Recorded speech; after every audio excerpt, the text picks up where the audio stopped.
Magandang araw sa inyong lahat, mga giliw naming tagapakinig. Muli po mga kaibigan, isa na naman kasaysayan ng aming ihahandog sa inyo sa linggong ito.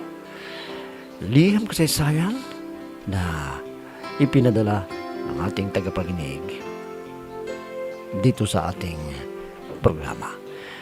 Muli mga kaibigan, narito po ang unang yugto ng liham kasaysayan na ipinadala ni Suring dito sa ating dulang.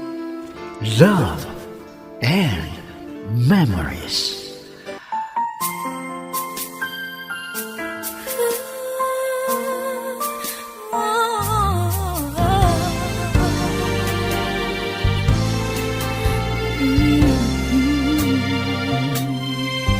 Hindi natin maiwasan na magmahal na lang bigla. Tawagin na lang ninyo ako sa pagalang Suring. 60 taong gulang ko at nais ko rin marinig sa radyo ang karanasan ko sa pag-ibig. Sana mapili po ninyo ang sulat ko at makapulutan ng aral sa mga tagapakinig. At ganito ko po sisimulan ang lahat.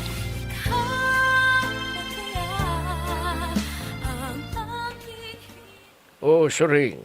Kanina pa kita hinahanap. Akala ko pupunta ka sa palengke at di ka nagpaalam kako. Ay, hindi ako nabalig kundi naglaba ako sa likod bahay. Kaya, nagpapahinga ako dito sa harap ng bahay natin. Ano bang kailangan mo? Wala naman. Gusto ko lang na nakikita kita. Baka mamaya may nararamdaman ka. Hindi ko alam. Hindi kita matutulungan. Ay, wala naman akong sakit, Bido. Na di kaya mo na high blood. Kundi mo titigilan ang pag-iinom at kumain ng bawal sa'yo. Ewan ko lang kung anong magyayari. Suring. Paminsan-minsan lang naman ako umiinom pag may okasyon sa mga kumpare natin. Ang pinupuntahan ko ay doon sa bukid at inaalagaan yung mga talim natin. Ay, dapat lang nasikasuhin mong mabuti. Dahil doon tayo kumukuha ng ikinabubuhay natin pag wala pang padalang pera ang anak natin na nasa Maynila. Hindi naman buwan-buwan ay nagpapadala dahil may pamilya na rin siya. Kaya kung may trabaho si Kumpadre Dino, sinasama ako. Ay, ang sipag naman ng kumpare nating yun. Kahit anong trabaho, basta kaya ng katawan ay sumasabak pa. Paano naman kasi nasa malayo ang mga anak may asawa na. Madalang silang magbakasyon dahil mahal ang pamasahe mula doon sa lugar na tinitirhan nila. Kaya kumakayod pa. Ay, pero yung anak natin ay madalang rin tayong dalawin dahil may trabaho siya at di na niya maharap ang mabakasyon dito sa atin. Alam mo, nangugulilan na rin ako sa mga apo natin. Matagal ko na silang di nakikita. Oo nga pala, may nilaga akong saging na saba. Halika, magmerienda muna tayo.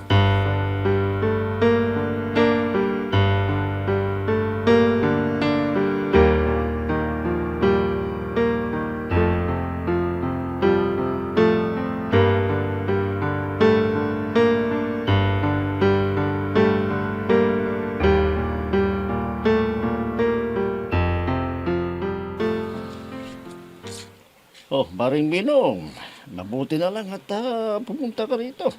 Tamang-tama. May pulutan tayo mamaya dahil kaarawan ng apo ni Paring Isong.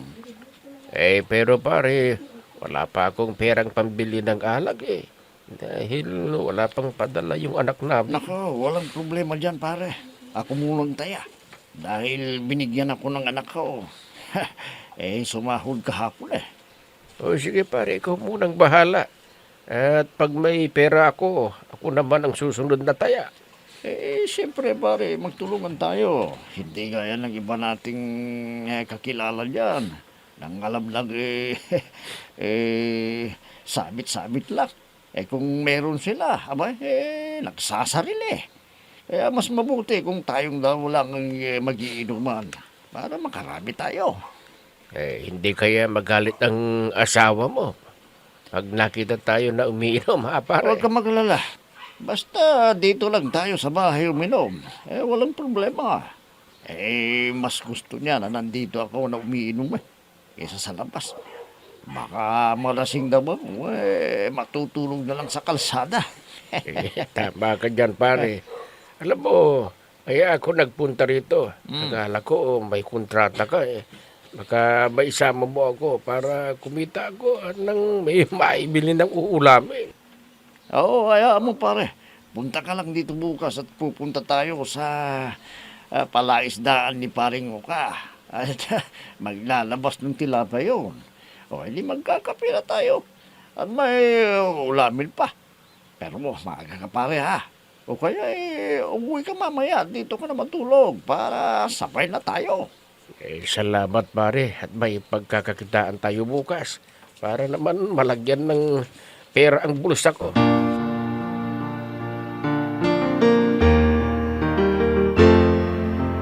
I'm so blessed I have you, 'cause you gave the world to me.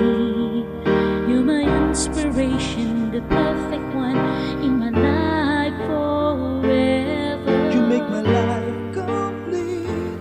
Ang hirap naman ng ganitong kalagayan. Kung mahirap ang buhay, laging hirap ang nararanasan.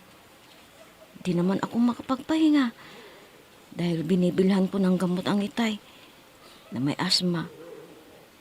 Kung may manliligaw lang sana sa akin, kahit matanda, ay papatulan ko na basta may kaya. Para makaahon naman kami sa hirap ng buhay. Ang inay ko naman, di na rin makapaglaba dahil matanda na rin. Wala nang nagpapalabas sa kanya. Ano kayang magandang trabaho para naman madagdagan ang kinikita ko? Para maibili ko naman ng prutas para lumakas pa ang kanyang katawan.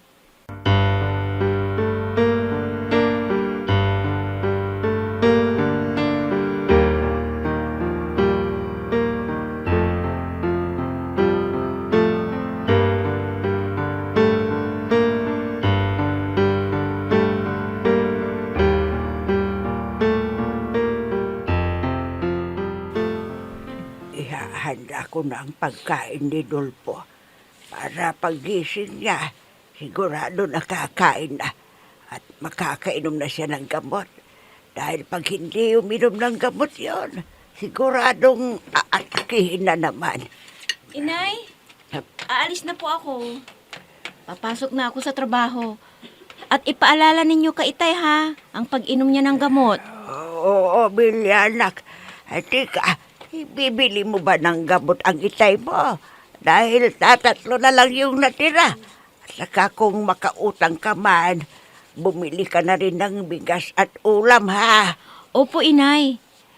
Sa bagay, mamaya na ibibigay ang sahod namin. Kaya hindi na ako uutang pa.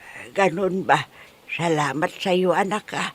Dahil ikaw ang sumusuporta sa amin. Hindi na kaya ng itay mong magtrabaho dahil doon sa hikaya. Wala po tayong magagawa, Inay. Kasi naman, inabuso ni Itay ang katawan niya. Hindi niya iningatan ang kalusugan niya. Dahil hindi siya tumigil sa pag-inom ng alak. At yung bawal sa kanya na pagkain, yun ang kinakain niya. Tama ka yan, anak. Alam mo, matigas ang ulo ng itay mo noon. Lagi niyang sinasabi, pag hindi raw uminom ay hihina ang kanyang katawan. Kaya yan ang napala niya. Ang daming sakit na nararanasan niya. Pati tayo napipirwisyo. Lalo ka na, anak. Dahil sa mga gamot na binibili mo. Hindi bali, Inay. Sana maisip din ni Itay ang ginagawa nating pagsasakripisyo sa kanya. O sige po, Inay. Aalis na po ako para maaga po akong pagpasok sa trabaho ko.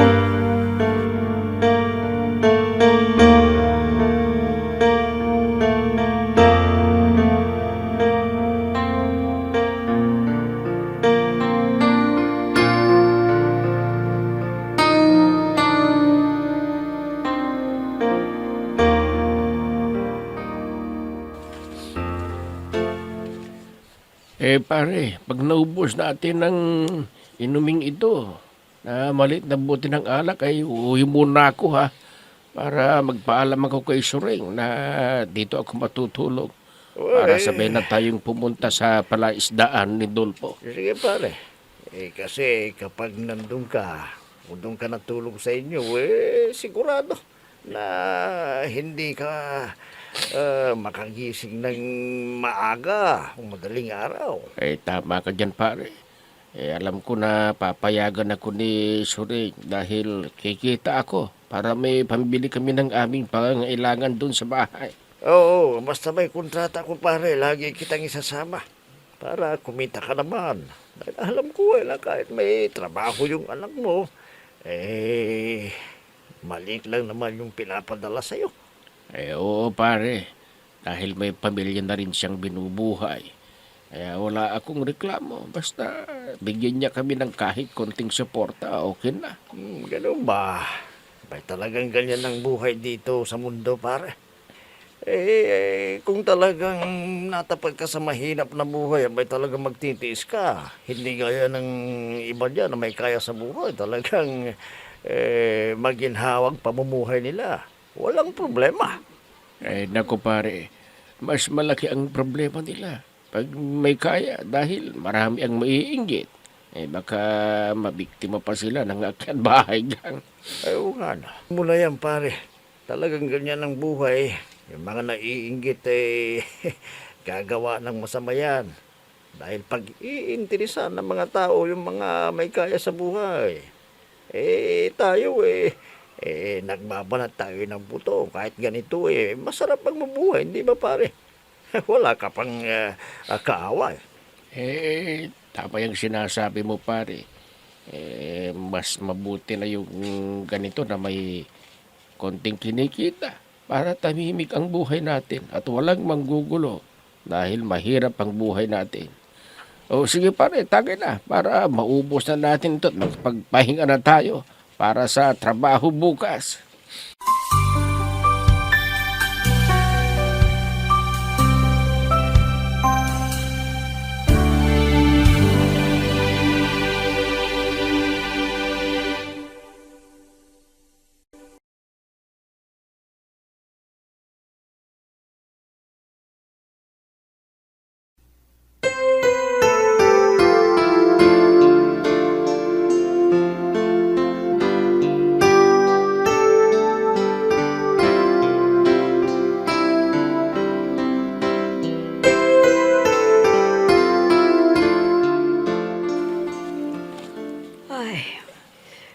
Ganito lagi ang ginagawa ko sa araw-araw. Magluto, maglaba, maglinis, at magligpit ng mga kinainan. Puro gawaing bahay ang inaatupag ko. Hindi na ako nakakadalaw sa mga kumari at kamag-anak ko. Wala na akong oras na maglibang. Si Kumari Karing ang lumalapit dito sa kinaroroonan ko. Ano kayang sasabihin niya sa akin? Hayan, malapit na siya. Kumari Suring, kumusta na ang buhay dito sa inyo? Wala bang problema? Ay, dako, Mare. Sino ba ang walang problema? Lalo na ay isa naman ang sumusuporta na anak namin. Ikaw nga dyan Yung anak mong dalaga nakakatulong na sa inyo. Hindi naman masyado. Medyo kapos pa rin. Dahil nga bumibili ng gamot para sa kanyang tatay. Kaya nga naaawa na ako doon sa anak ko yun Hindi siya nakakabili ng kailangan niya para sa kanyang sarili. Ganun ba, Mare? Siya nga pala. May kailangan ka ba sa akin? Sabihin mo para alam ko at kung makakatulong ako, ay gagawin ko. Kuwan kasi, Mare. Deadline na ng pagbabayad ko ng kuryente. Kailangan na makabayad ako mamayang hapon para hindi kami maputulan. Gabi pa kasi ang uwi ni Belia. Magsasahod daw mamayang hapon.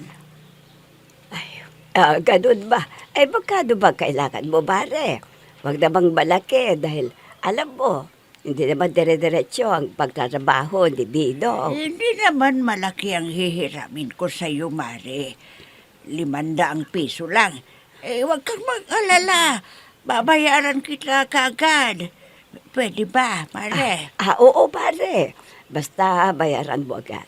Dahil pambili ni Kwad yan. Dahil niya nagbigas at iba pang kailangan dito sa bahay. Sandali, pare. At kukunin ko yung pera sa cabinet ko. Hintayin mo talaga ko dito.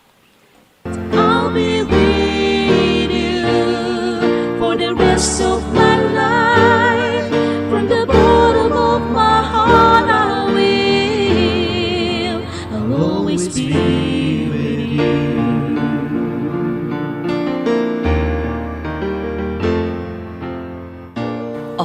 Ano, Bidong? May susunod bang trabaho na gagawin din yun ng kumpare dito mo? Oo, Suring. Pero sa palaisdaan naman ang pupuntahan namin. Bukas ng madaling araw. Ay, nako, paano yan? Hindi ka naman maagang nagigising ng kanyang oras. Ngayon ka lang sasama sa paglalabas ng isda. Susubukin ko lang, Suring. Dahil sayang din ang kikitain ko. Dahil may upa at isda na iuwi ko dito. Ang sabi ni Paring Dino ay doon na ako matutulog sa kanila para sabay na kaming pumunta sa palaisdaan ni Paring Dolpo. Payag ka ba? Ay, oo naman, Bidong. Alam ko na pagkakakitaan ang pupuntahan mo. At saka, may tiwala ako kay paring Dino. Ay, mabuti naman. At pumayag ka, Suring, dahil akala ko hindi mo ako papupuntahin para maglabas ng tilapia na kasama si Paring Dino. Alam mo, may tiwala ako kay paring Dino. Sana, tuloy-tuloy na yung pagtituno mo, Bidong, para hindi na ako magalit sa iyo. Oo naman. Noon ka mo dahil malakas pang tuhod ko. At hinikayad ako ng isang kumpare natin kaya natugso ako. Pero hindi na yun mauulit dahil nagkasakit ako sa GRO na yun. May tulo pala. Yun ang napapala ng taksel. Pero nagtinukan na rin. Kaya kalimutan na natin ang nangyaring yon. Sana hindi na nga mauulit. Sige, pahinga ka muna dahil maaga kang gigising bukas. Araw-araw na lang pinapayuhan ng sarili na kaya ko pa lahat pwede pa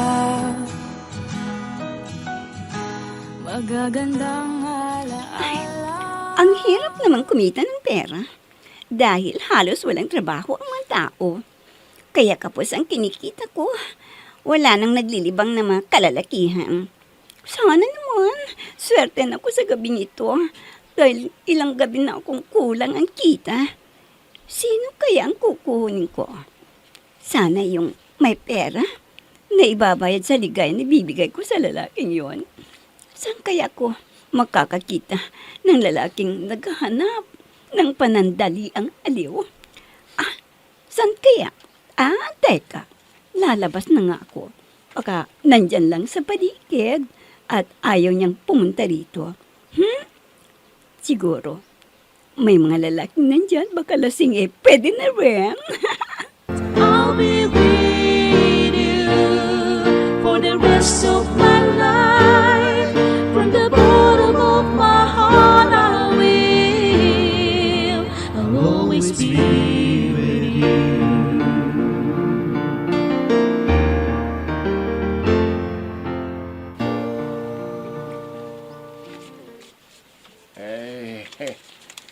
Pare Dino, uwi na ako. Sigurado na hinihintay na ako ng asawa ko. Hello, Poggy. Gusto bang magpakaligaya sa gabing ito? Magandang babaeng ito na lumalapit. Ano, gusto mo ba siya?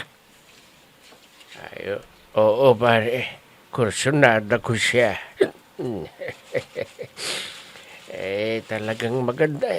Lalo na at naka-shorts. Ano? no? Gusto mo bang paligayan kita ngayong gabi, Pogi? Kaya umpisa na natin, ha? Ba't ako? Lips pa. Nag-uminit agad ang katawan ko. Sige Hindi na, ko na oh. mapigilan ng Sisimulan sarili ko ko. na.